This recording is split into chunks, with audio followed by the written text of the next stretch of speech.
Di tengah kerasnya dunia yang memisahkan dua latar belakang berbeda, Elaina dan Irfan menemukan satu hal yang mampu menyatukan mereka. Cinta yang tulus dan keberanian menghadapi segala rintangan.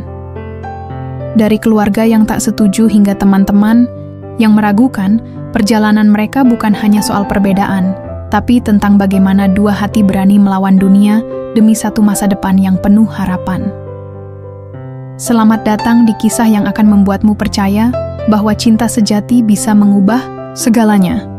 Apa kabar sahabat Wafira hari ini? Silahkan absen di kolom komentar dari kota mana saja. Simak kisahnya sampai akhir agar mengerti inti dari cerita ini.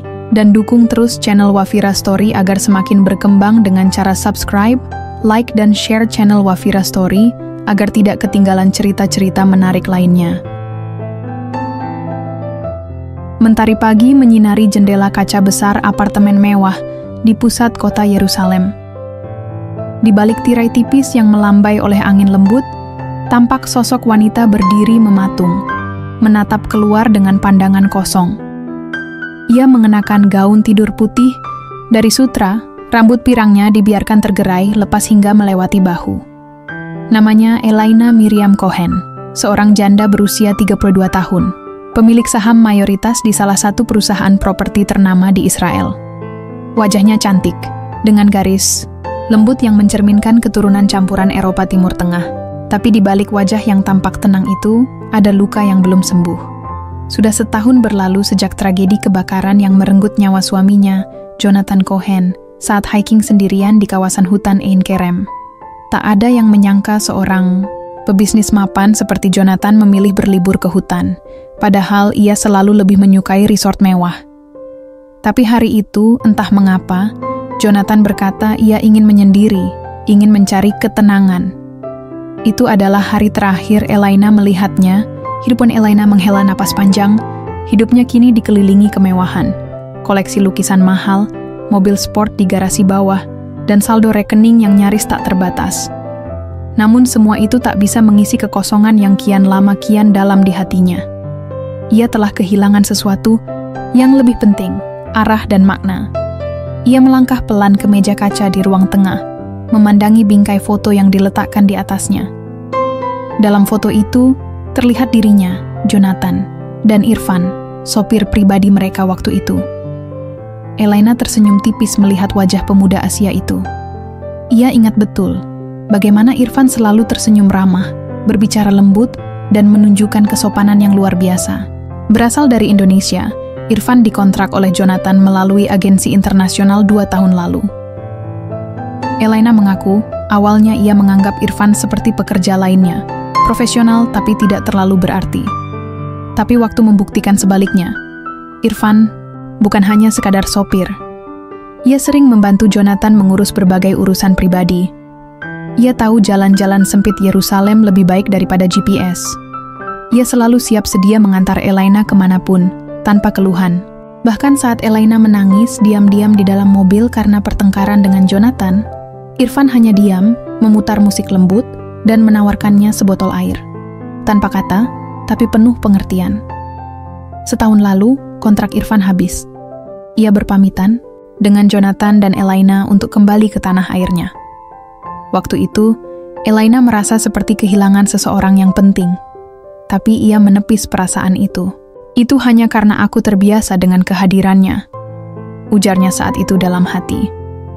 Tapi semakin lama, rasa kehilangan itu bukan hanya karena kebiasaan. Ada ketulusan dalam diri Irfan yang tak ia temukan di pria manapun, bahkan di suaminya. Sendiri, 2 bulan setelah Irfan pergi, Jonathan meninggal. Hidup Elaina seakan runtuh. Ia merasa ditinggalkan 2 kali, oleh cinta yang resmi, dan oleh seseorang yang diam-diam menjadi sandaran batin.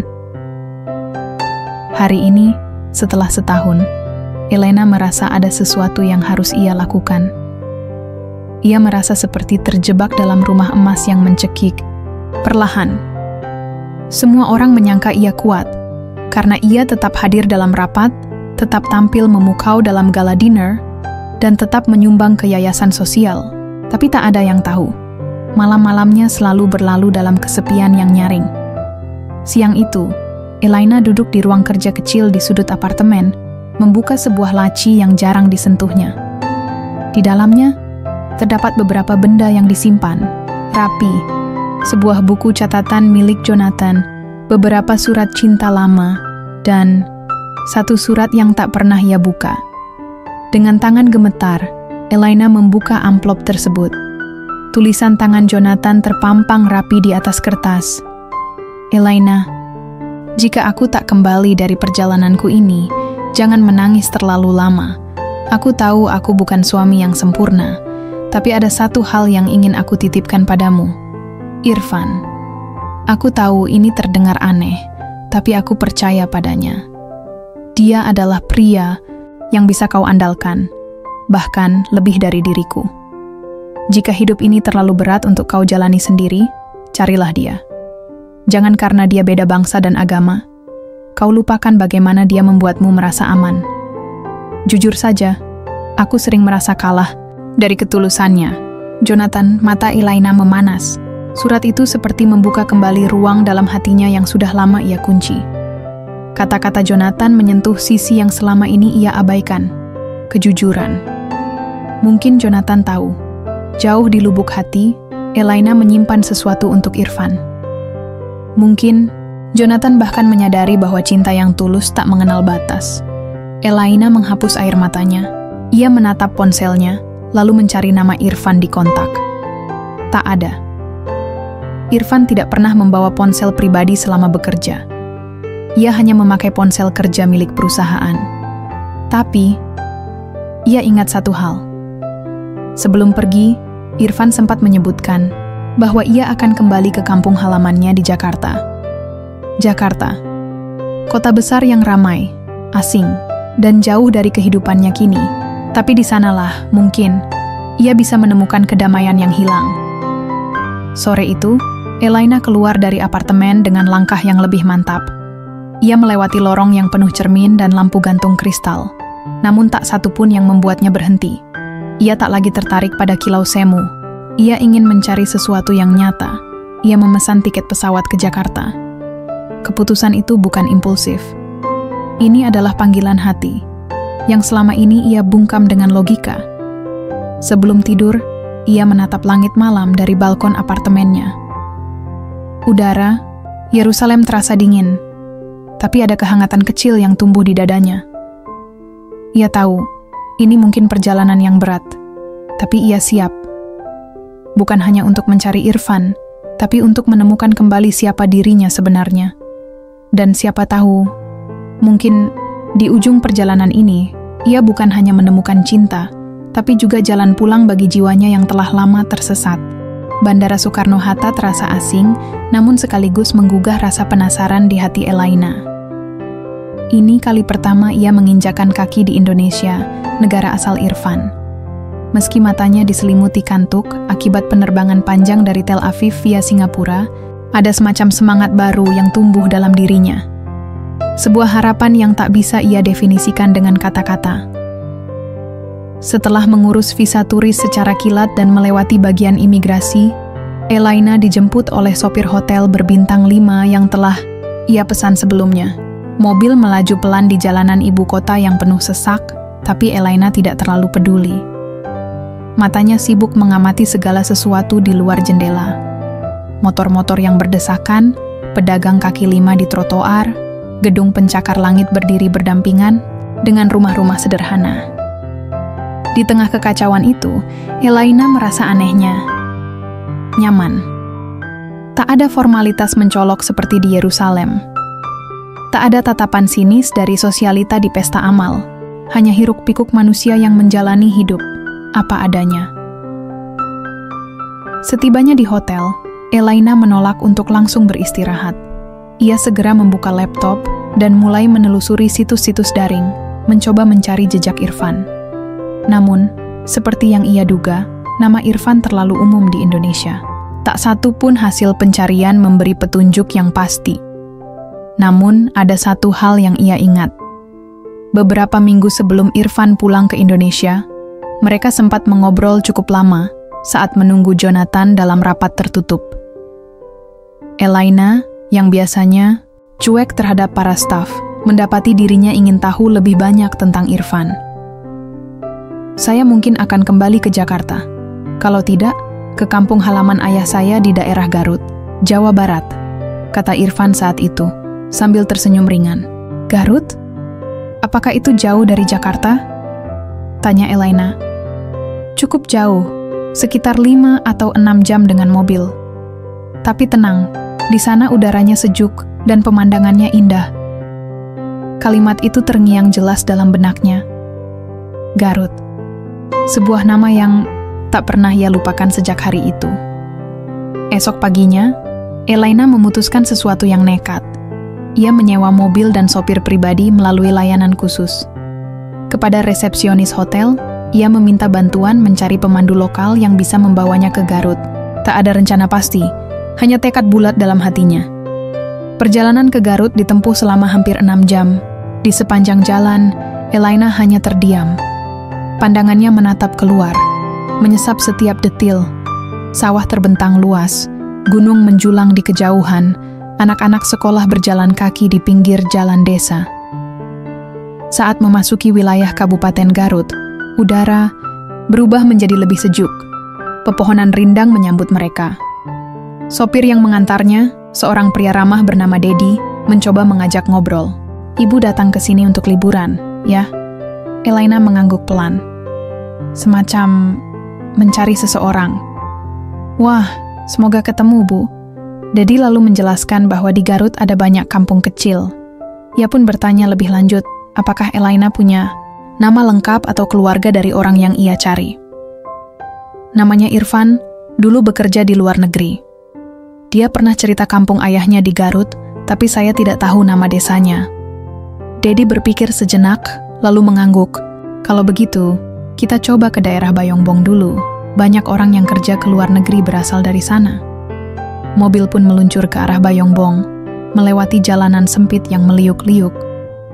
Elaina memeluk tas kecilnya erat-erat, gugup namun tak ingin menyerah.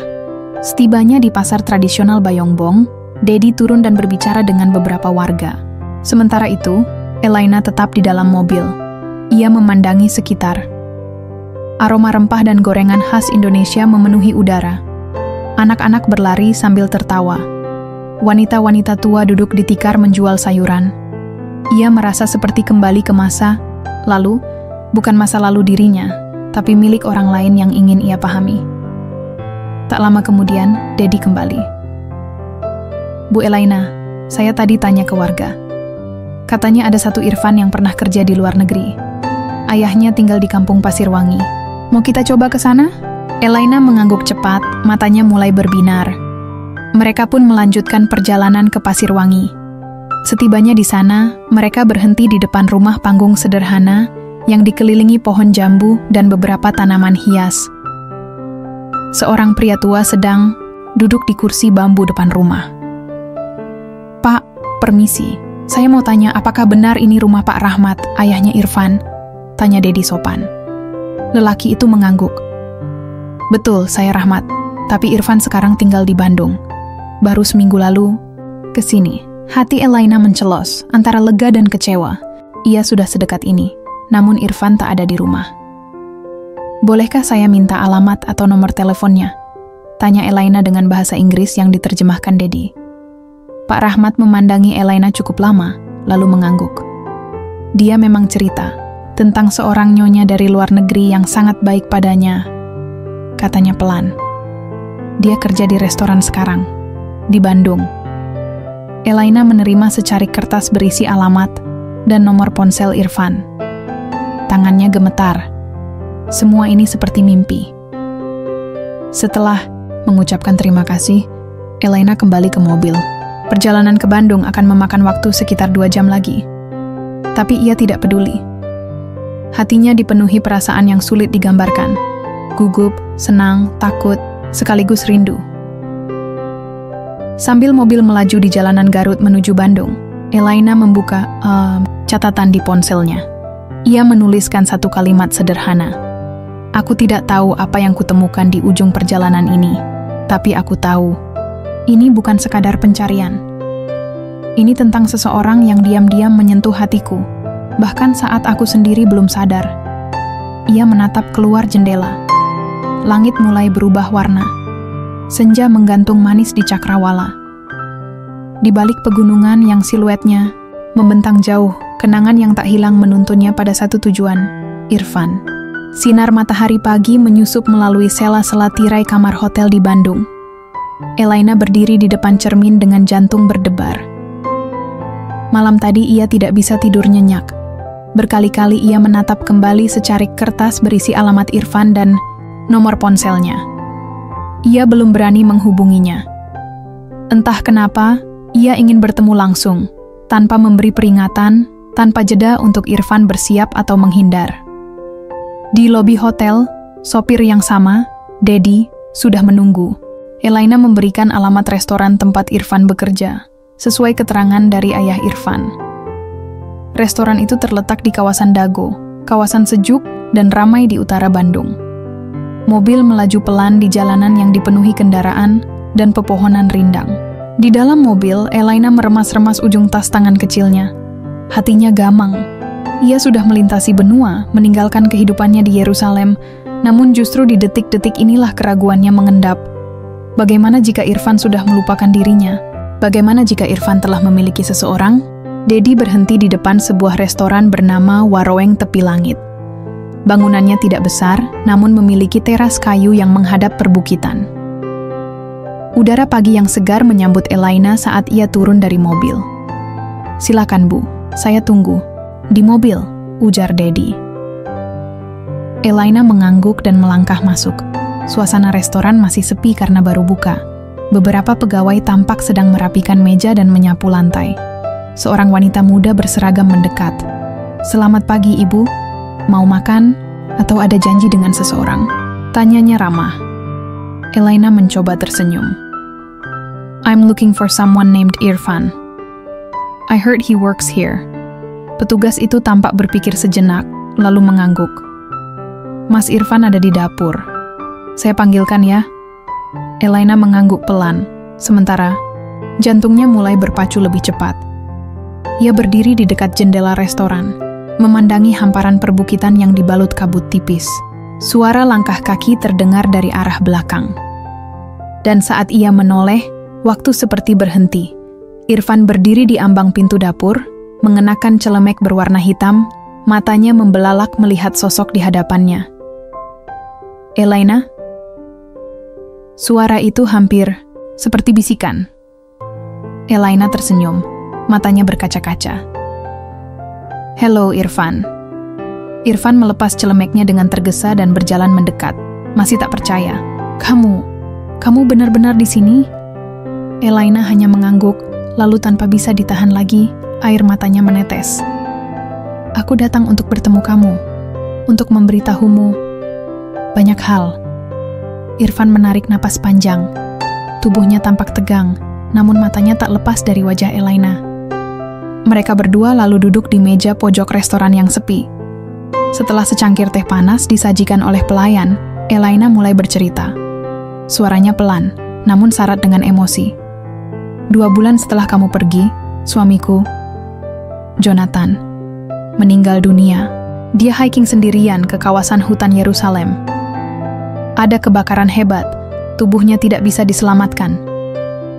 Irfan mengatupkan mulutnya. "Inna lillahi wa inna ilaihi raji'un." Gumamnya pelan. "Aku tidak tahu harus bilang apa, Elaina. Aku sangat menyesal mendengarnya." Elaina mengangguk sambil menyeka air matanya. "Sejak itu hidupku kosong, Irfan. Aku tidak punya siapa-siapa lagi. Rumahku terasa dingin. Tidak ada tawa, tidak ada suara." Ia menatap mata Irfan dalam-dalam. Dan saat aku merenung, aku sadar. Selama ini aku hidup dalam bayang-bayang. Bahkan ketika Jonathan masih hidup, hatiku selalu menoleh ke belakang, mencari kamu. Irfan terdiam. Kata-kata itu seperti petir menyambar benaknya. Ia tidak pernah menyangka Elaina menyimpan perasaan sekuat ini. Perempuan anggun yang dulu hanya memanggilnya sopan dari kursi, belakang mobil kini duduk di hadapannya dengan mata basah karena cinta. "Aku tahu kamu Muslim dan aku bukan," Aku tahu perbedaan kita besar. Tapi aku tidak datang untuk menuntut. Aku hanya ingin kamu tahu perasaanku. Dan aku tidak ingin kehilangan kamu juga. Irfan menatap keluar jendela. Ucapannya tercekat. Ingatannya melayang pada hari terakhirnya di Yerusalem saat ia berpamitan dengan Jonathan. Irfan, kalau suatu hari Elaina merasa kehilangan, jaga dia. Temani dia. Dia tampak kuat, tapi sesungguhnya rapuh. Kini kata-kata itu terasa seperti amanah yang berat. Ia tidak pernah menyangka akan bertemu Elaina dalam keadaan seperti ini. Ini terlalu mendadak, Elaina. Aku juga kaget. Aku nggak tahu harus bagaimana, kata Irfan pelan. Elaina menunduk. Aku mengerti. Aku tidak minta jawaban sekarang. Tiba-tiba, ia meraih sesuatu dari dalam tas. Sebuah salib kecil dari kayu zaitun. Aku tahu ini mungkin penghalang besar di antara kita. Tapi beberapa hari sebelum aku berangkat ke Indonesia, aku bicara dengan pendeta keluarga. Aku bertanya tentang perbedaan iman dan cinta. Dan beliau berkata, kadang perjalanan menemukan Tuhan bisa dimulai dari cinta yang tulus. Irfan terpaku. Ia tidak tahu harus berkata apa. Aku tidak tahu apa takdir akan mempertemukan kita selamanya atau hanya hari ini. Tapi aku ingin kamu tahu bahwa aku siap berjalan bersamamu. Bukan hanya karena cinta, tapi karena aku percaya kamu bisa membimbing aku untuk mengenal lebih dalam tentang dirimu, bahkan tentang keyakinanmu. Irfan menggenggam cangkir tehnya kuat-kuat. Ada rasa haru, bingung, takut, dan harapan. Elaina, kamu tahu konsekuensinya? Hidup di Indonesia, jadi bagian dari keluarga Muslim, meninggalkan semua yang kamu kenal. Elaina mengangguk mantap. Aku sudah kehilangan banyak hal, Irfan, tapi tidak ingin kehilangan kesempatan ini. Restoran tetap sepi, namun dunia di antara mereka terasa sangat bising. Bising oleh emosi yang bergejolak, kenangan yang tumpah, dan cinta yang perlahan tak bisa dibendung. Irfan menatap Elaina lama, lalu berkata pelan, kalau begitu, beri aku waktu untuk memastikan aku tidak hanya menuruti perasaan, tapi juga menjaga apa yang telah diamanahkan padaku. Dari Jonathan dan dari Tuhan. Elaina tersenyum. Aku akan menunggu, selama yang kamu butuh. Mereka saling bertatapan dalam diam. Tak perlu lagi kata-kata. Sebab hari itu, Bandung menjadi saksi dari sebuah pertemuan yang tak biasa, pertemuan antara dua jiwa yang tersesat, dan akhirnya saling menemukan dalam pelukan takdir. 3 hari telah berlalu sejak pertemuan itu. Namun Irfan masih merasa hatinya berkecamuk. Setiap malam, ia merenung dalam doa panjang. Duduk diam di sudut kamarnya setelah tahajud, bibirnya bergerak pelan menyebut nama Elaina dalam lirih doa. Sejak Elaina datang, pikirannya tak pernah tenang. Ia merasakan kembali getaran yang dulu pernah dia tekan jauh-jauh. Namun kini, getaran itu hadir bersamaan dengan dilema. Bukan hanya tentang cinta, tetapi tentang keyakinan, tentang batas-batas yang tak bisa diseberangi dengan mudah. Di sisi lain, Elaina tak tinggal diam. Meski menetap di hotel, ia memilih untuk mendekat pada kehidupan Irfan secara perlahan. Ia mulai mempelajari budaya Indonesia lebih dalam. Ia belajar mengucapkan Assalamualaikum dan menanyakan arti setiap sapaan dan doa. Ia bahkan membeli Al-Quran terjemahan bahasa Inggris dan Indonesia.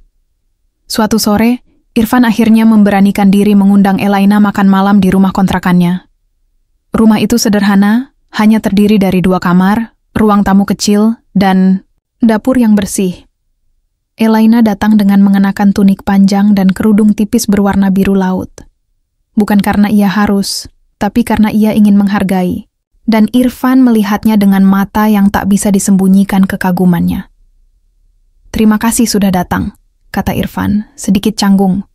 Terima kasih sudah mengundang. Rumahmu hangat, jawab Elaina sambil tersenyum. Mereka duduk di lantai, beralaskan karpet tipis, menikmati nasi hangat, sayur asem, dan ayam goreng buatan Irfan sendiri. Elaina tampak menikmati setiap gigitan.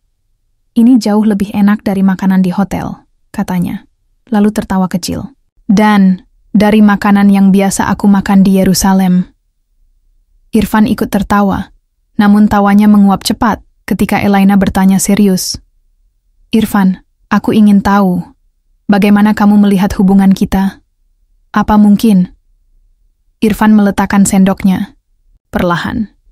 Ia menarik napas panjang, lalu menatap Elaina dengan serius. Elaina, hubungan bukan hanya soal dua hati yang saling mencintai. Dalam Islam, ada hal-hal yang tidak bisa dilompati hanya karena cinta. Aku ingin mencintaimu dengan cara yang benar. Tapi untuk itu, kamu harus memahami keyakinanku. Bukan hanya sekadar berpindah agama demi bersamaku, tapi benar-benar meyakini apa yang kamu pilih.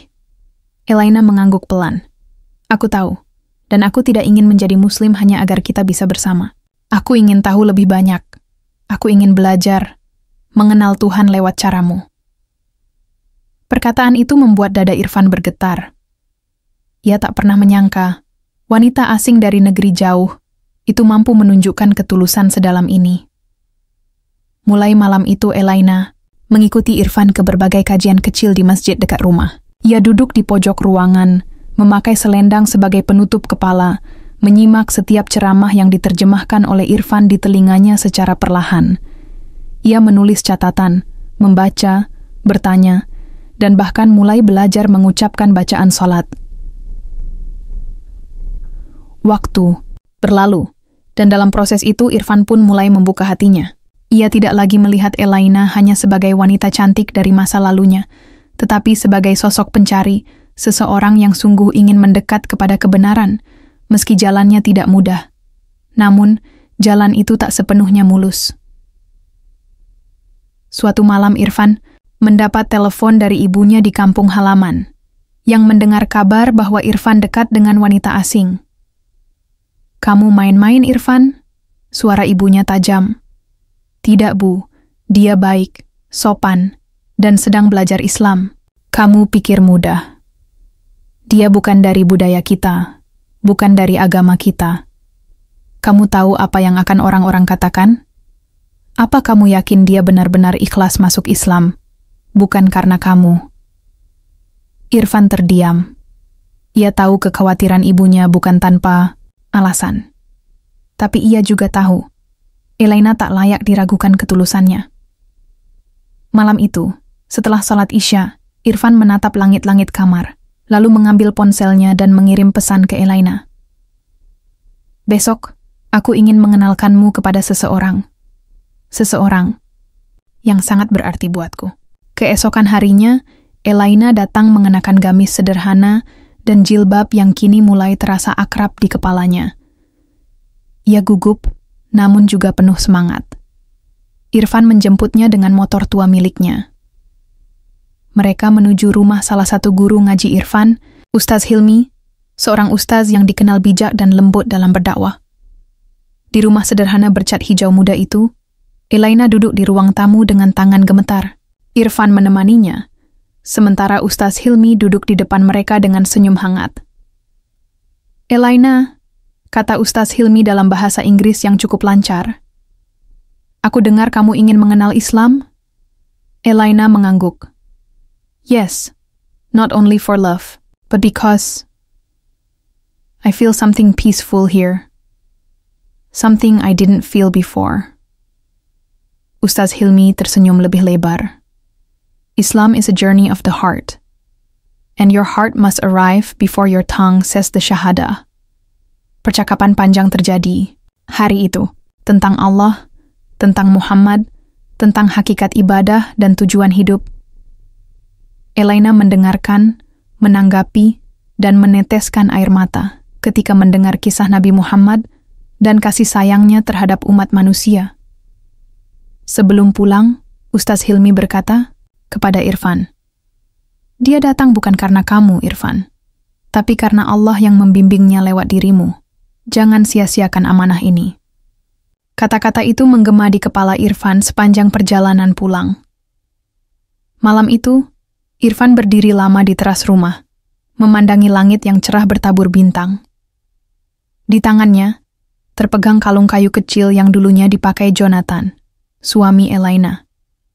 Kalung itu diserahkan Elaina padanya sebagai simbol pengingat. Aku percaya, kalau Jonathan hidup, dia akan senang melihatku belajar mencintai Tuhan lewatmu, kata Elaina sebelumnya. Irfan menutup matanya, dan dalam diam ia berdoa. Bukan lagi tentang dilema, tapi tentang keyakinan. Ia tidak ingin hubungan ini sekadar kisah cinta yang emosional. Ia ingin menjadikannya jalan menuju keberkahan. Pagi itu Jakarta diguyur hujan. Di sudut rumah kontrakan kecil milik Irfan, Elaina duduk sambil menyesap teh manis buatan Irfan. Ia baru saja selesai membaca satu lembar Al-Quran terjemahan, mencoba memahami makna yang tersirat di dalamnya. Namun, pagi yang damai itu berubah ketika Irfan menerima telepon dari kampung halamannya di Banyuwangi. Ibunya, Bu Nafsiah, menangis di ujung telepon. "Irfan, pulanglah. Orang-orang mulai membicarakan kamu. Katanya kamu mau nikahi wanita kafir. Orang asing pula. Kamu sudah lupa asalmu, Van." Suara ibunya membuat dada Irfan sesak. Ia tahu desas-desus di kampung bisa jadi lebih tajam dari sembilu. Sebuah kabar bisa menjadi vonis, dan seorang pendatang, asing seperti Elaina bisa dianggap ancaman, meski tak pernah bermaksud buruk. "Ibu, dia sudah belajar Islam. Dia bahkan berniat untuk masuk Islam dengan kesadarannya sendiri. Niatan itu belum cukup, Irfan. Apa kamu pikir semua orang akan percaya? Apalagi kalau dia tetap pulang ke negaranya nanti. Orang-orang pasti bilang kamu hanya diperalat. Kamu tahu sendiri hidup kita sederhana.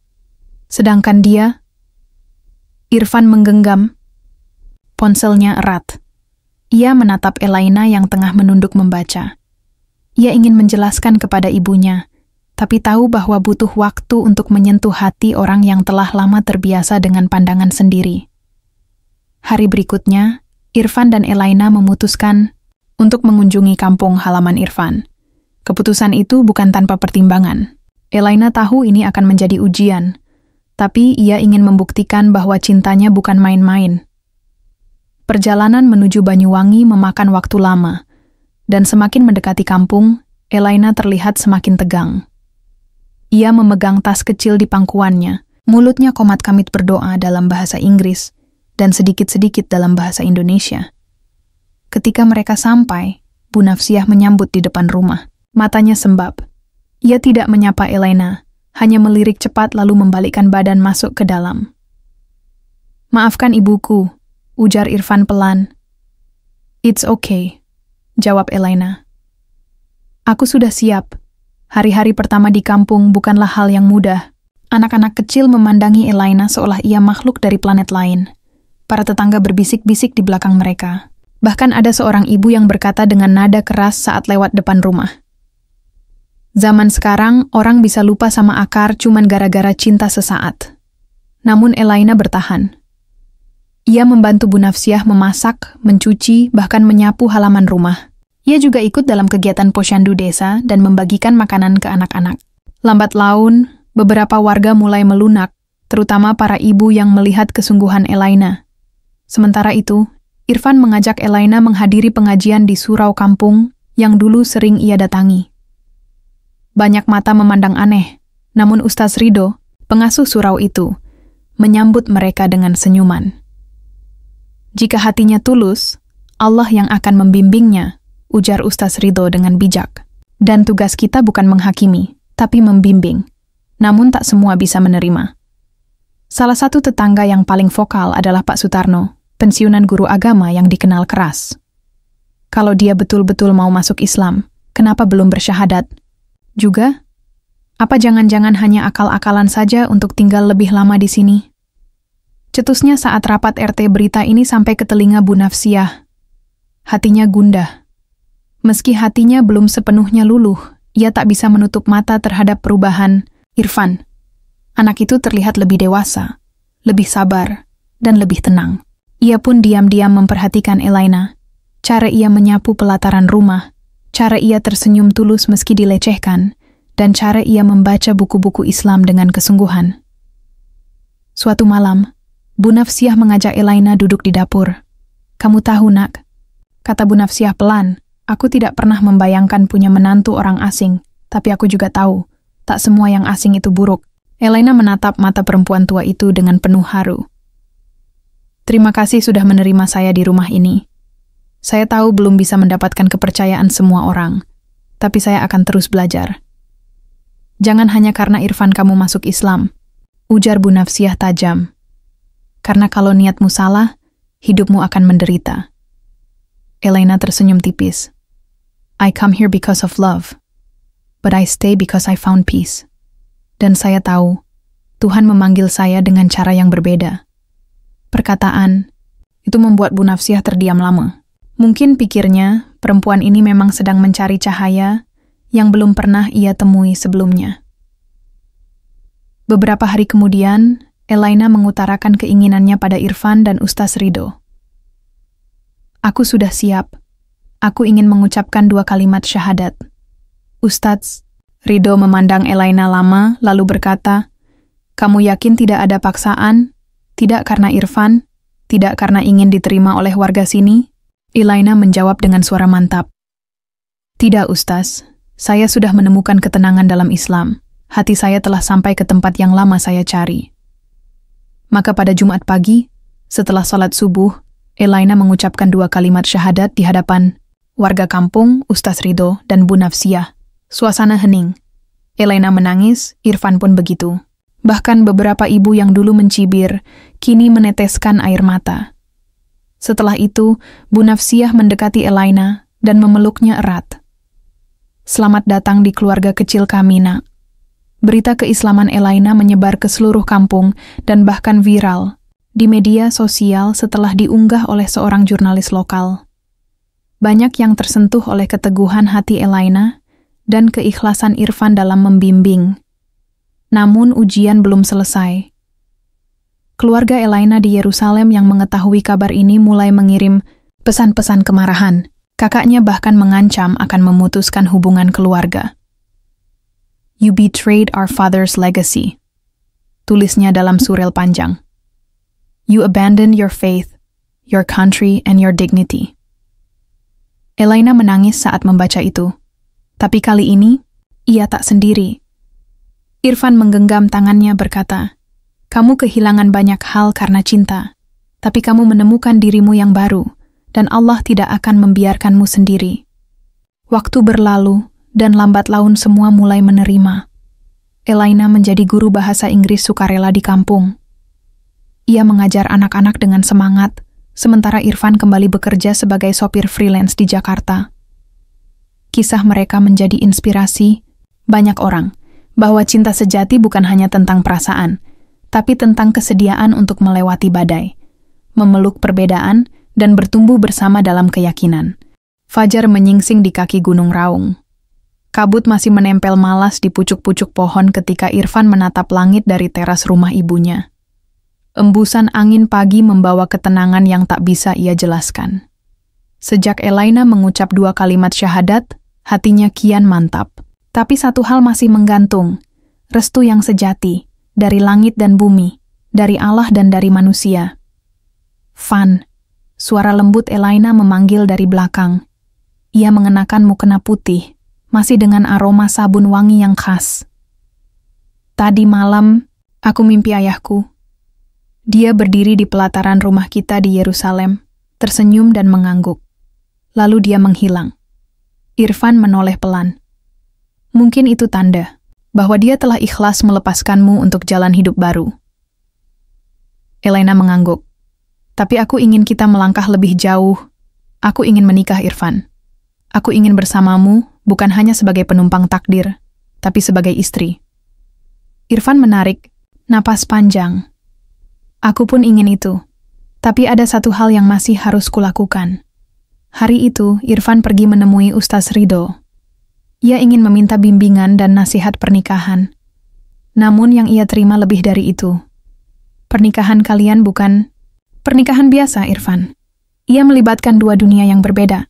Bahasa, budaya, sejarah, bahkan keyakinan. Meskipun Elena telah menjadi muslimah, masyarakat tetap akan memandang kalian dengan kacamata yang rumit.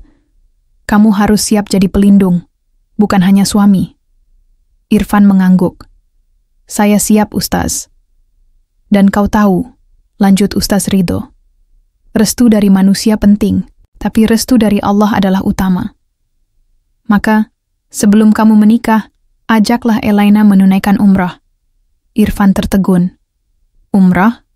Ya. Bawa dia ke Tanah Suci. Biarlah ia melihat langsung kiblat umat Islam, merasakan sendiri denyut spiritual umat, yang satu arah. Di sana mintalah restu kepada langit. Irfan pulang dengan hati bergetar. Ia mengajak Elaina bicara. Umrah? Mata Elaina membesar. Itu ke Makkah, kan? Iya.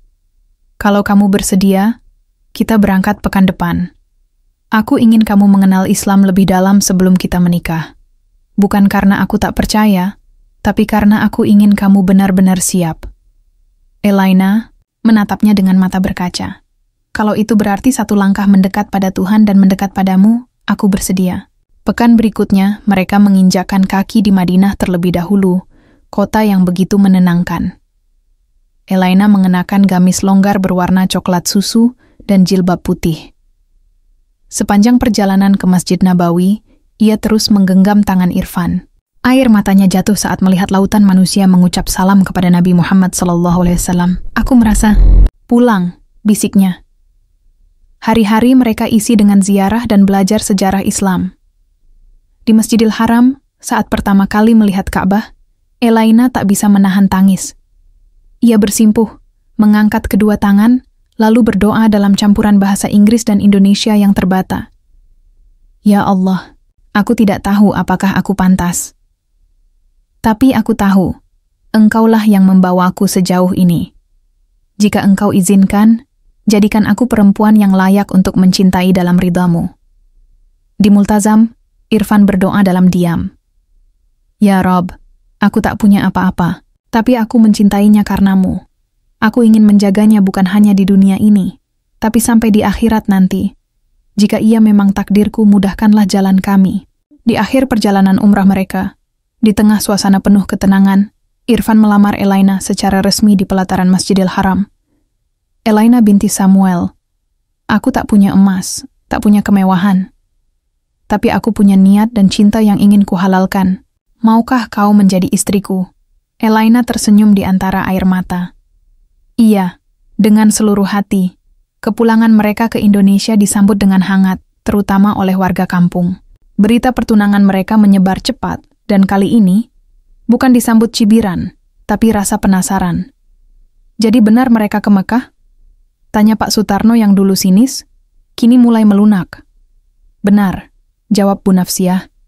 Dan Elaina tidak lagi hanya cantik dari luar, tapi juga bersih dari dalam. Saya menyaksikannya sendiri. Persiapan pernikahan pun dimulai. Irfan memutuskan menikah di kampung, sederhana tapi sakral. Undangan disebar ke tetangga dan sanak saudara. Beberapa rekan Elaina dari Israel pun mengirim ucapan selamat dari jauh, meski sebagian keluarganya masih menolak. Namun Elaina tidak goyah. Ia telah menemukan rumah yang sesungguhnya, dalam Islam dan dalam hati Irfan. Hari itu tiba. Pagi cerah dengan awan tipis menggantung di langit Banyuwangi. Masjid kecil di tengah kampung dihias sederhana dengan janur kuning dan bunga melati. Elaina duduk anggun dengan kebaya putih dan kerudung lembut yang menjuntai. Wajahnya memancarkan ketenangan luar biasa. Di sampingnya, Bu Nafsiah menggenggam tangan menantunya erat. Irfan datang mengenakan beskap coklat susu. Ia duduk di depan penghulu dengan wajah tenang, tapi mata berkaca-kaca. Saya nikahkan engkau, Irfan bin Sukardi, dengan Elaina binti Samuel, dengan mas kawin seperangkat alat, salat dan cincin emas 5 gram, tunai. Saya terima nikahnya, kata itu meluncur mantap. Disusul isak haru dari Elaina, senyum dari Bu Nafsiah, dan tepuk tangan kecil dari para tetangga yang hadir. Restu dari langit telah turun, dan bumi pun menyambut mereka. Malam harinya, Irfan dan Elaina duduk di beranda rumah kontrakan mereka yang sederhana. Aku masih tak percaya ini nyata, bisik Elaina. Irfan tersenyum. Ini nyata. Dan ini baru permulaan. Dulu, Aku takut kehilangan segalanya saat memutuskan pergi ke Indonesia. Tapi ternyata, aku justru menemukan segalanya di sini. Irfan menggenggam tangan istrinya. Dan aku, yang hanya sopirmu dulu, sekarang adalah imam dalam hidupmu. Mereka menatap langit. Di sana, bintang-bintang seolah ikut tersenyum. Malam itu, langit dan bumi telah bersaksi atas cinta yang tumbuh dari kejujuran, diuji dengan kesabaran, dan dikukuhkan dalam iman. Jakarta menyambut Irfan dan Elaina dengan panas dan riuhnya yang khas. Deru kendaraan dan padatnya lalu lintas seolah tak pernah berhenti. Setelah seminggu menikah dan tinggal di kampung Irfan, pasangan itu memutuskan pindah ke ibu kota untuk memulai kehidupan baru dari nol. Rumah yang mereka tinggali sangat sederhana. Sepetak kontrakan petak 2 di daerah Rawamangun. Dindingnya terbuat dari bata kotak diplester, lantainya keramik polos yang sudah retak di beberapa bagian. Tapi bagi Elaina, tempat itu lebih indah dari apartemen mewah di Yerusalem yang dulu ia tinggali. "El, kamu yakin betah tinggal di sini?" tanya Irfan sambil menurunkan koper terakhir dari atas bajaj yang mereka sewa. Elaina tersenyum dan merapikan jilbabnya. "Ini lebih dari cukup. Di tempat ini ada kamu. Dan aku punya segalanya kalau kamu ada." Irfan menggenggam tangannya erat. "Insya Allah kita akan hidup bahagia." Hari-hari awal di Jakarta tak mudah. Irfan yang dulu sempat bekerja sebagai sopir pribadi, kini mencoba bekerja sebagai supir ojek online. Ia menyewa motor dari temannya dan mulai narik dari pagi sampai malam. Sementara Elaina, meski masih belum lancar berbahasa Indonesia, mencoba beradaptasi dengan lingkungan barunya. Ia belajar memasak masakan lokal dari ibu-ibu tetangga dan mengajar bahasa Inggris anak-anak sekitar secara sukarela. "Miss L, besok ngajarin lagi ya?" teriak seorang anak tetangga seusai les gratis di pekarangan kontrakan. "Iya, besok lagi," sahut Elaina dengan logat khas dan senyum yang menawan. Meski awalnya sempat menjadi pergunjingan warga sekitar, seorang bule cantik tinggal di kontrakan sempit dan jadi istri tukang ojek, namun perlahan pandangan itu berubah. Elaina yang rendah hati, ramah, dan rajin beribadah, membuat orang-orang mulai hormat padanya. Bahkan Bu Nur, istri ketua RT, sempat berkata, "Subhanallah, Irfan, kamu beruntung dapat istri seperti Elaina. Cantik, sabar, dan gak gengsian." Irfan hanya tersenyum, dalam hatinya penuh rasa syukur. Suatu sore, hujan turun deras membasahi gang sempit di tempat mereka tinggal. Atap seng kontrakan mereka bocor di beberapa titik. Elaina sibuk meletakkan ember dan baskom di bawah tetesan air. "Kita harus perbaiki atapnya, Van," katanya lirih. Irfan mengangguk, lelah setelah seharian narik ojek. "Iya, insya Allah bulan depan kita sisihkan uang." Malam itu, saat Elaina sedang menyiapkan makan malam dari sisa sayur SOP kemarin, Irfan memeluknya dari belakang. "Aku minta maaf, El, belum bisa kasih kamu rumah yang layak." Elaina menoleh menatap mata suaminya. "Kamu sudah memberiku rumah terbaik, hatimu. Waktu berlalu." Elaina mulai membuat kanal YouTube sederhana dengan konten "Bule Jadi Istri Orang Indonesia" yang bercerita tentang kehidupannya di Jakarta. Belajar budaya, bahasa, hingga memasak sambal terasi. Tak disangka, kanal itu mendapat perhatian besar. Banyak orang penasaran dengan kisah cintanya, dan lebih banyak lagi yang terinspirasi oleh kesederhanaan dan ketulusannya. Salah satu videonya yang berjudul "Dari Yerusalem ke Jakarta, Kisahku", menjadi istri tukang ojek viral dan ditonton jutaan kali. Dalam video itu, Elaina berkata, "Aku datang ke Indonesia bukan untuk mencari kemewahan. Aku datang untuk menemukan ketenangan, dan aku menemukannya dalam iman dan cinta suamiku." Subscribernya melonjak, tawaran endorse mulai berdatangan. Beberapa produser bahkan ingin mewawancarainya di acara televisi. Tapi Elaina tetap rendah hati. "Aku hanya ingin berbagi kebaikan dan cinta," katanya pada Irfan suatu malam. Irfan tersenyum bangga. "Kamu memang bukan perempuan biasa, El." Suatu hari, ketika Irfan pulang dari narik, ia mendapati Elaina duduk termenung di teras kontrakan, menatap langit yang mulai gelap. "El, ada apa?" Elaina menoleh dengan mata berkaca-kaca. Van, aku rindu ayahku, rindu ibuku, rindu rumah di Yerusalem. Irfan duduk di sampingnya. Kalau kamu ingin, kita bisa pulang ke sana sebentar, bertemu keluargamu. Elaina menggeleng.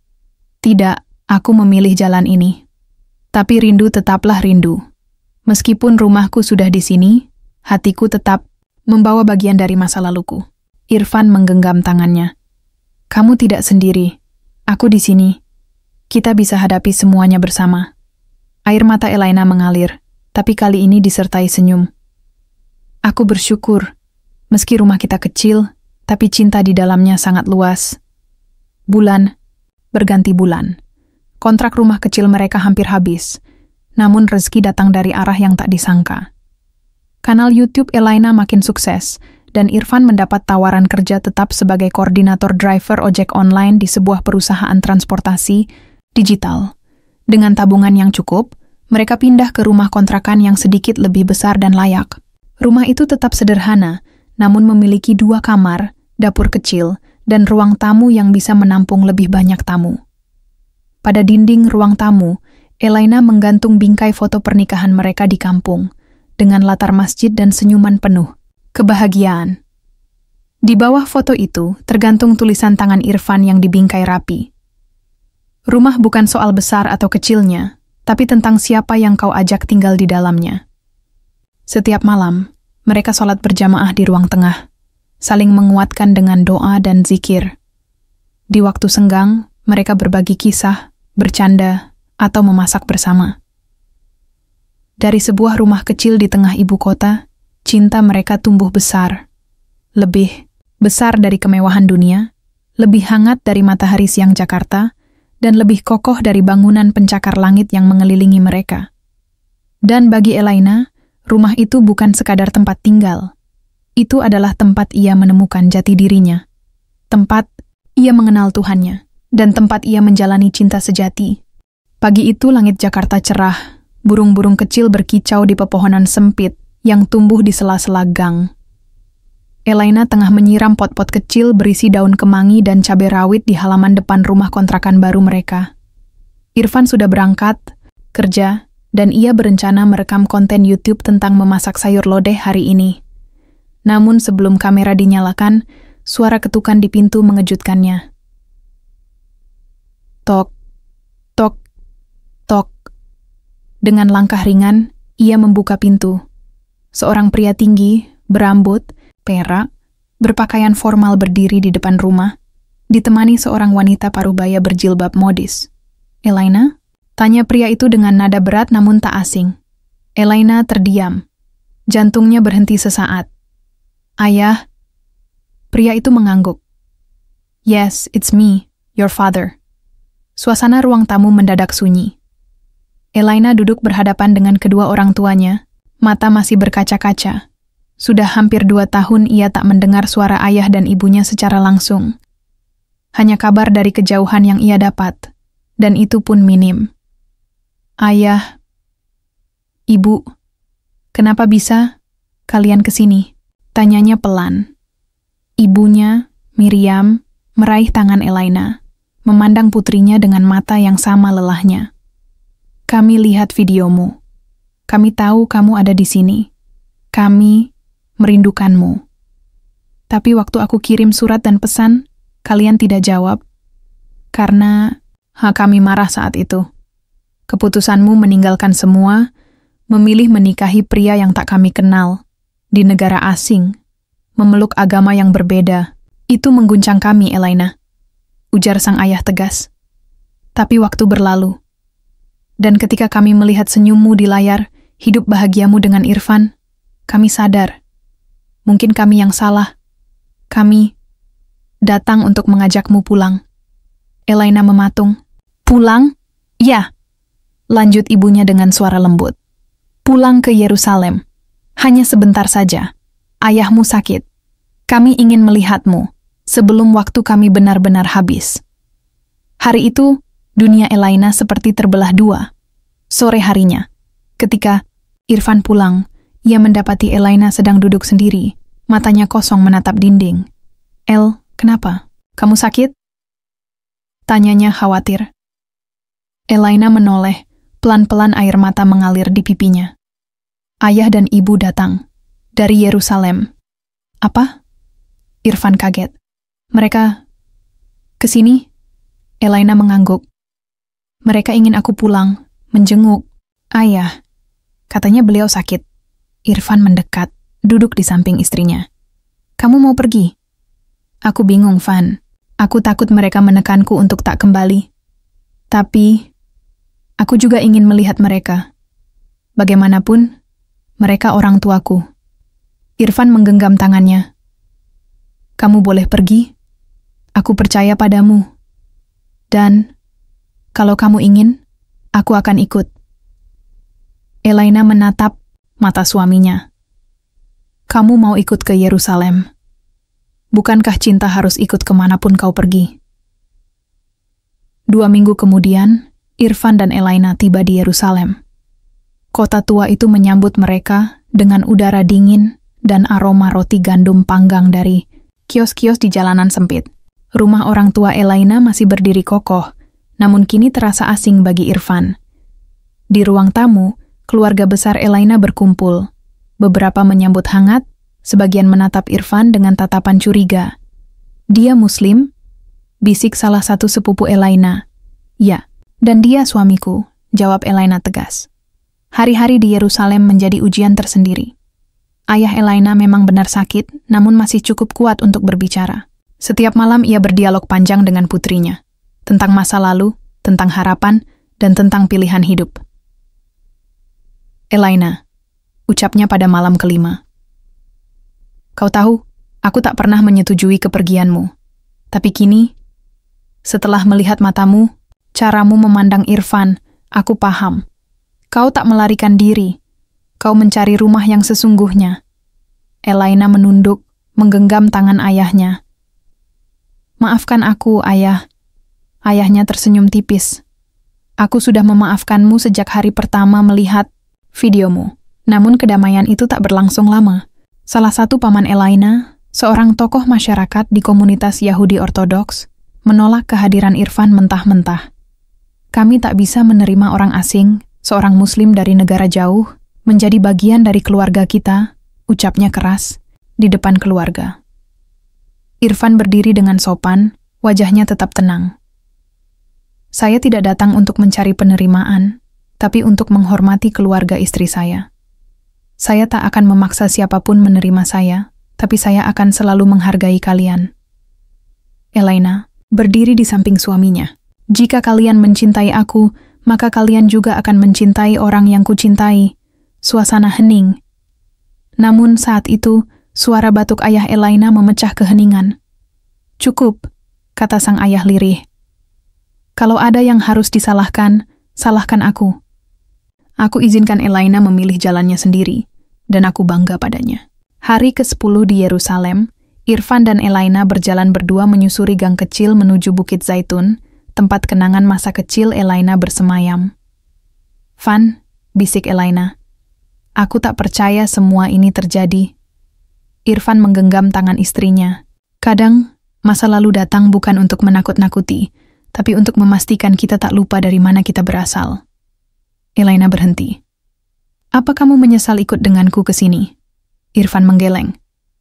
Sama sekali tidak.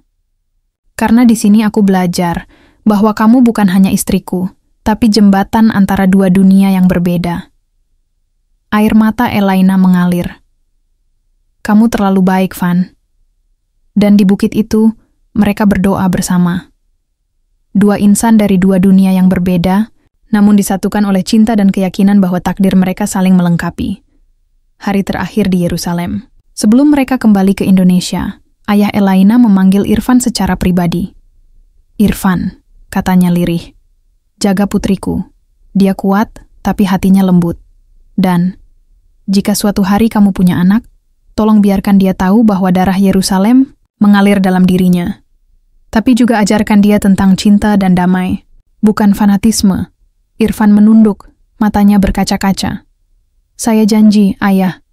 Dan untuk pertama kalinya, pria tua itu memanggil Irfan dengan sebutan. Anakku. Kembali ke Jakarta, Elaina dan Irfan membawa lebih dari sekadar koper dan oleh-oleh. Mereka membawa kedamaian, ketenangan, dan pengakuan yang selama ini mereka harapkan. Masa lalu telah mengetuk pintu, dan mereka tak takut membukanya. Karena mereka tahu, cinta sejati tak mengenal batas negara, ras, atau agama. Yang ia kenal hanyalah ketulusan dan keberanian untuk bertahan. Kembali ke Jakarta setelah perjalanan penuh emosi di Yerusalem, Elaina dan Irfan menghirup udara pagi di rumah kontrakan kecil mereka. Suasana yang dulu terasa sempit kini seperti dipenuhi kehangatan dan harapan baru.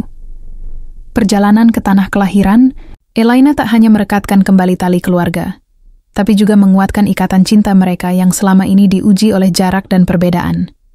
Hari-hari berlalu dengan ritme sederhana. Pagi memasak, siang mengurus kerjaan masing-masing, sore Irfan mengedit video, malamnya mereka berbincang panjang tentang masa depan. Suatu pagi, saat Elaina menyapu halaman depan, ia merasakan sesuatu berbeda di perutnya, seperti getaran halus yang tak bisa dijelaskan.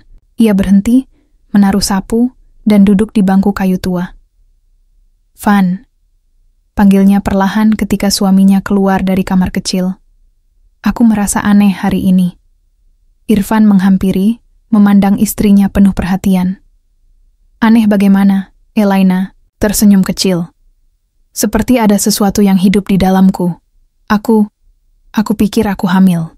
Irfan terdiam sesaat, lalu matanya berbinar-binar. Serius? Ini berita terbaik yang pernah aku dengar. Mereka memutuskan untuk memeriksakan ke dokter keesokan harinya.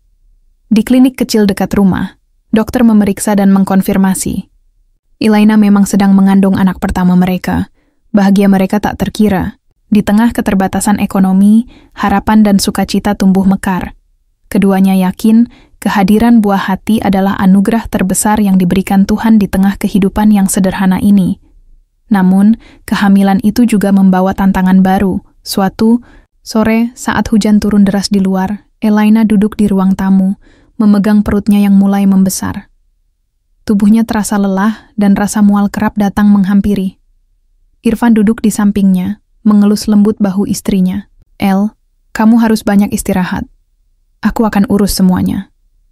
Elaina tersenyum mesra. Terima kasih, Van. Aku tahu kau tak pernah berhenti berjuang demi kita. Hari-hari berlalu dengan perubahan pada tubuh dan jiwa Elaina. Ia mulai belajar. Dari buku-buku dan video tentang kehamilan, bagaimana merawat diri serta persiapan menjadi ibu. Di saat yang sama, Irfan semakin rajin bekerja, mengambil job lebih banyak sebagai editor video, dan sesekali mengantar ojek online untuk menambah penghasilan. Mereka hidup seadanya, tetapi tidak pernah kekurangan cinta. Suatu malam, ketika hujan turun lagi, Elaina merenung di jendela sambil memandang rintik air yang membasahi jalan. Van, katanya pelan, aku takut. Takut gagal jadi ibu yang baik. Takut masa depan anak kita penuh kesulitan. Irfan mengangkat wajah istrinya, tatap matanya penuh keyakinan. Kita tidak sendiri. El, Tuhan bersama kita. Aku juga takut. Tapi aku yakin kita bisa melewati semua ini bersama. Kita akan buat dunia yang lebih baik untuk anak kita. Elaina mengangguk. Air matanya jatuh perlahan. Suatu pagi, di tengah kesibukan, terdengar ketukan lembut di pintu. El, ini dari tetangga sebelah. Suara lembut seorang wanita muda menyampaikan sebuah kotak kecil. Elaina menerima kotak itu dan membukanya perlahan. Di dalamnya terdapat selimut bayi rajutan tangan dan sebuah catatan kecil. Untuk calon ibu yang kuat, semoga hadiah kecil ini membawa kehangatan untukmu dan buah hati. Elaina terharu. Van, lihat ini. Dari tetangga kita. Mereka peduli. Irfan tersenyum. Kita tak sendirian, El. Di dunia ini, selalu ada orang baik yang siap membantu. Masa kehamilan memasuki trimester kedua. Elaina mulai merasakan tendangan halus dari dalam perutnya, tanda kehidupan baru yang tumbuh. Malam itu, mereka duduk bersama di ruang tamu, bercengkrama sambil memandangi foto-foto perjalanan mereka. Van, kata Elaina. Aku ingin kita membuat janji. Irfan menoleh, penasaran. Janji untuk selalu bersama, dalam susah dan senang. Janji untuk mengasuh dan membesarkan anak kita dengan penuh cinta dan kejujuran. Janji untuk tidak pernah menyerah apapun yang terjadi. Irfan menggenggam tangan Elaina erat. Aku janji, El, dari lubuk hati terdalamku. Tantangan datang ketika Elaina mengalami sedikit komplikasi dan harus beristirahat total selama beberapa minggu.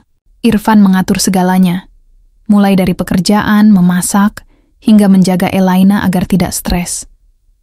Kamu harus kuat, sayang, kata Irfan suatu pagi ketika menyiapkan sarapan.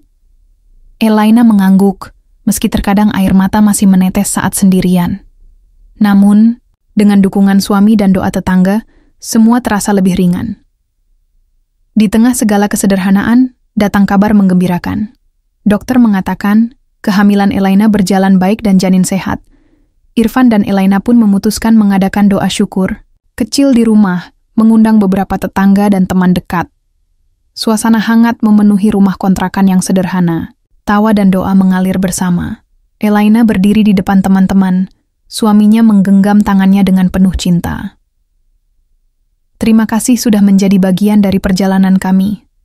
Kehamilan ini adalah hadiah dari langit yang membuat kami semakin yakin bahwa kehidupan sederhana kami penuh berkah, ucapnya dengan suara bergetar. Malam harinya setelah semua tamu pulang, Irfan dan Elaina duduk berdua di balkon kecil. Angin malam berhembus sejuk membelai wajah mereka. Aku bersyukur, Van, meski kita hidup sederhana. Aku tak pernah merasa kekurangan, kata Elaina. Irfan memeluknya erat. Aku juga, El, karena yang kita punya adalah cinta yang nyata, dan itu tak tergantikan. Elaina menatap langit penuh bintang. Semoga anak kita tumbuh dengan hati yang penuh cinta dan dunia yang lebih baik. Irfan mengangguk. Amin. Pagi itu, mentari menyinari lembut kamar kecil mereka yang penuh dengan aroma kopi dan harapan. Elaina duduk di tepi tempat tidur, memegangi perutnya yang kini mulai membulat.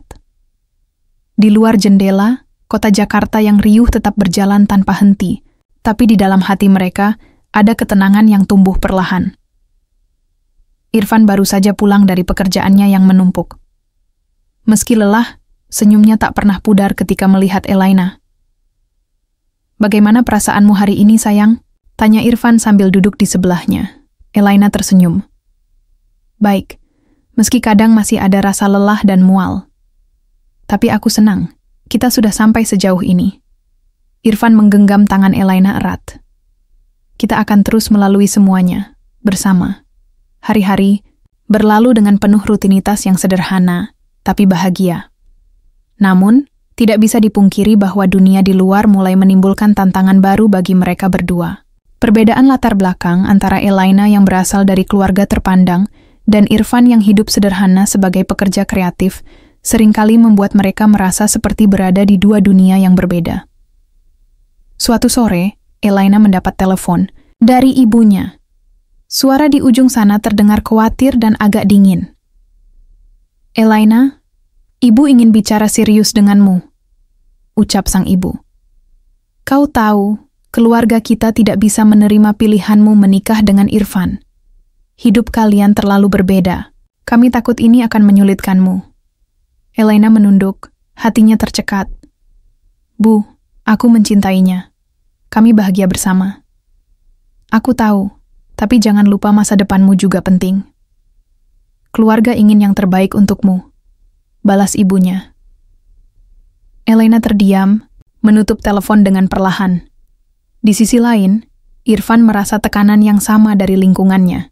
Teman-teman lamanya yang hidup di jalanan atau bekerja serabutan seringkali mempertanyakan pilihan hidupnya yang kini berubah. Mereka merasa Irfan seperti meninggalkan dunia lama dan tidak lagi sejati. Van, kau terlalu berubah. Elaina, itu bukan dari kalangan kita.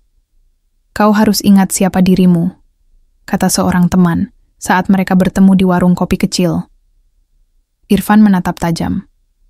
Aku bukan orang lama yang kau kira. Aku memilih jalanku sendiri sekarang. Namun di dalam hati, Irfan juga merasa gentar. Dia tidak ingin kehilangan jati dirinya, tapi juga ingin menjadi suami dan ayah yang baik. Pada suatu malam, saat hujan turun deras, Elaina dan Irfan duduk di ruang tamu yang remang-remang. Suara hujan yang membasahi genting seolah menambah berat beban yang mereka rasakan. Aku merasa kita hidup di dua dunia yang berbeda, Van, ujar Elaina lirih. Kadang aku takut tak bisa menyatukan semuanya. Irfan menarik nafas dalam-dalam. Aku juga merasakan hal yang sama, El. Tapi cinta kita harus jadi jembatan, bukan jurang pemisah. Elaina menatap suaminya penuh harap. Bagaimana kita bisa membuat keluarga dan lingkungan mengerti? Irfan tersenyum tipis. Dengan terus membuktikan bahwa cinta dan pengertian itu lebih kuat dari perbedaan apapun. Kita harus sabar dan tetap bersama. Seiring waktu, Elaina dan Irfan mulai mencoba pendekatan yang lebih terbuka terhadap keluarga dan teman-teman mereka. Elaina mengajak ibunya datang ke rumah kecil mereka, menunjukkan kehidupan sederhana, tapi penuh kasih sayang yang ia jalani bersama Irfan. Sang ibu awalnya terlihat kaku dan penuh kekhawatiran. Tapi perlahan, melihat perhatian Irfan terhadap Elaina, yang sedang hamil, air mata mulai menetes dari sudut matanya. Maafkan aku, Elaina, ucap sang ibu dengan suara bergetar. Aku hanya ingin yang terbaik untukmu. Melihatmu bahagia seperti ini, aku juga merasa lega. Sementara itu, Irfan juga mengunjungi teman-teman lamanya satu persatu, berbagi cerita tentang perubahan hidupnya, dan bagaimana ia berjuang demi masa depan yang lebih baik. Beberapa teman mulai mengerti dan menghargai perjuangannya, walau tidak semua. Di tengah perjuangan itu, datang kabar mengejutkan. Salah satu perusahaan media besar tertarik dengan kisah. Mereka ingin membuat dokumenter tentang cinta yang menyatukan dua dunia, kisah Elaina dan Irfan. Awalnya mereka ragu, terlalu pribadi dan rentan. Tapi setelah berdiskusi panjang, mereka memutuskan menerima tawaran itu. Mereka ingin kisah mereka menginspirasi banyak orang, terutama mereka yang merasa berbeda dan terpisah oleh latar belakang. Proses syuting berlangsung dengan suasana campur aduk, bahagia, gugup, sekaligus bangga. Suatu hari saat syuting, Elaina dan Irfan duduk berdua di taman kota, berbicara tentang mimpi-mimpi mereka. Kita sudah melewati begitu banyak, Van, kata Elaina. Ya, dan aku yakin masih banyak yang harus kita hadapi, jawab Irfan. Tapi aku percaya, cinta kita mampu menyatukan dua dunia yang berbeda ini. Irfan tersenyum dan memegang tangan Elaina. Aku juga percaya itu. Dan aku siap berjalan bersamamu, kemanapun jalan itu membawa kita. Saat dokumenter itu tayang di televisi nasional, respon masyarakat sangat beragam. Ada yang terinspirasi, ada pula yang skeptis. Namun bagi Elaina dan Irfan, yang paling penting adalah mereka sudah berjuang untuk cinta mereka dan membuktikan bahwa perbedaan bukanlah penghalang. Di penghujung bab, saat Elaina memasuki trimester terakhir kehamilannya, mereka duduk bersama di balkon rumah sambil memandang langit senja. Aku berterima kasih pada Tuhan karena telah mempertemukan kita, kata Elaina pelan. Irfan memeluknya erat. Aku juga. Kita mungkin berasal dari dua dunia yang berbeda, tapi cinta kita yang menyatukan semuanya. Elaina tersenyum, menatap ke depan dengan penuh keyakinan.